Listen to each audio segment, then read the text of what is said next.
Hey everybody, JewWario here on a wonderful Saturday afternoon. It's really hot here in Denver, and I'm here in front of JJ Games for the World Championship Nintendo competition for 2009.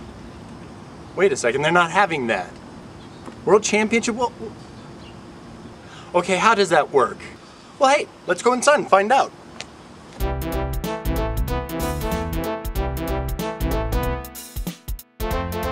Hi. Hey, how you doing? I'm the owner of JJ Games. I started it 10 years ago when I was in college. Yep, started my freshman year in college, and afterwards, after I graduated, just decided I should try doing this full time.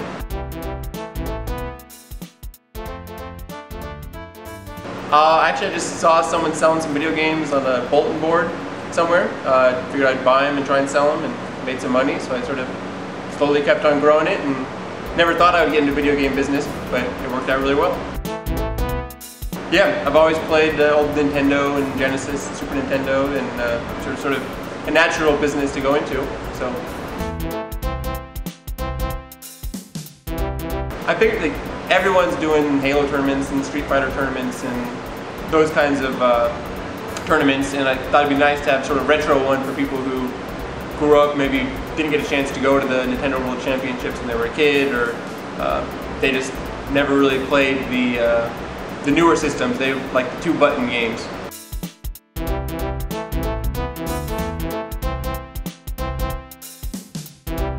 I decided to do that just because we have lots of TVs and figured people play as many times as they want, but also that a lot of these cartridges people have never had a chance to play because they're really rare cartridges.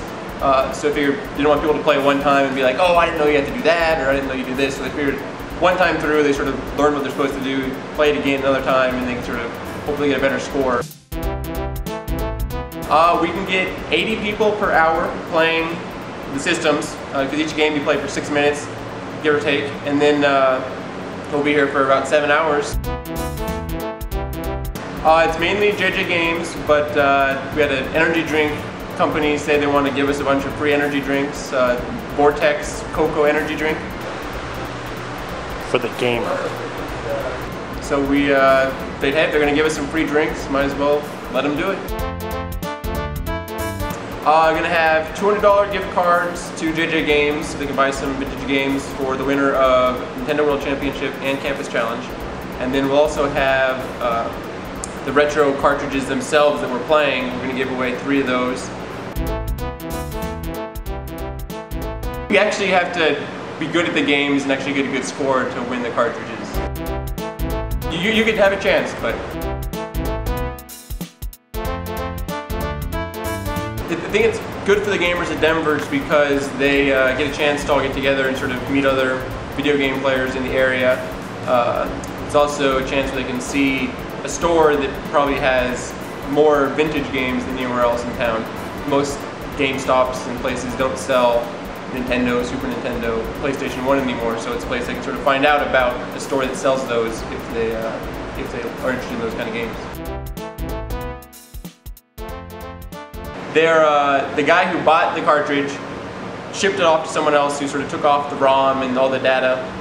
Then he made reproductions that looked exactly like the original cartridge, except for they're like bright blue instead of gray.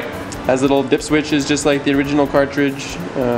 Fits into a regular Nintendo. The only thing you can tell is that it's bright blue and see-through. And then lets you play it just on original NES, the exact same way it originally was.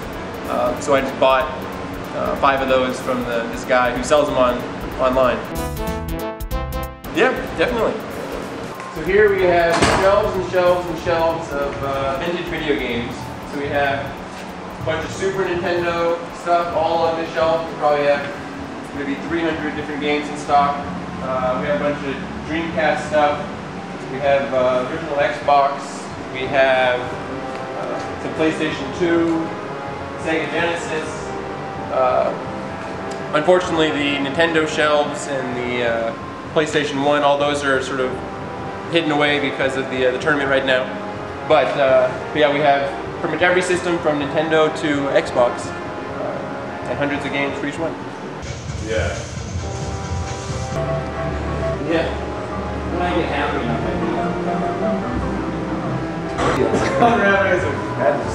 I'm not the only person here kind of early. I've also got Fred here with me. Hi, Fred.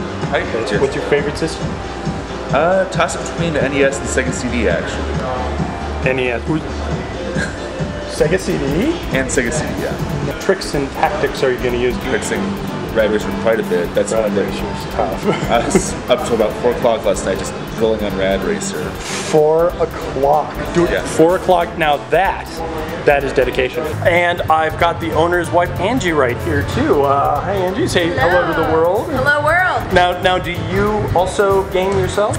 I really don't game that much. And I did have the NES, so I know all the games, but I haven't played them for a long time. And I haven't been practicing, so we'll see how I do. Oh, so you're also going to participate? Oh, sure. Oh, any strategy or tips or tactics? To watch everyone else first, and then give it a go. So that's some good tips. Yeah, that's some good. I hope everybody else does that too. I'm going to be doing that. Got any plans or schemes to win or? The only tip I've heard that helps is bouncing from one enemy directly onto another and then onto another and trying not to touch the ground because it multiplies your score up that way and coins. So I'm going to try to kill as many enemies at one time as I can. I just hired Tanya Harding. She's waving the wings. Whoever wins, kneecap. Hey, you can try 3 times you want. So you can really.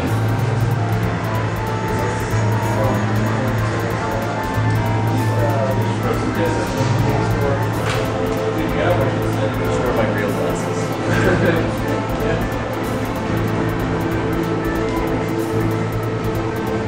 It's now 2 o'clock, so let's see how we do here. I forgot about that.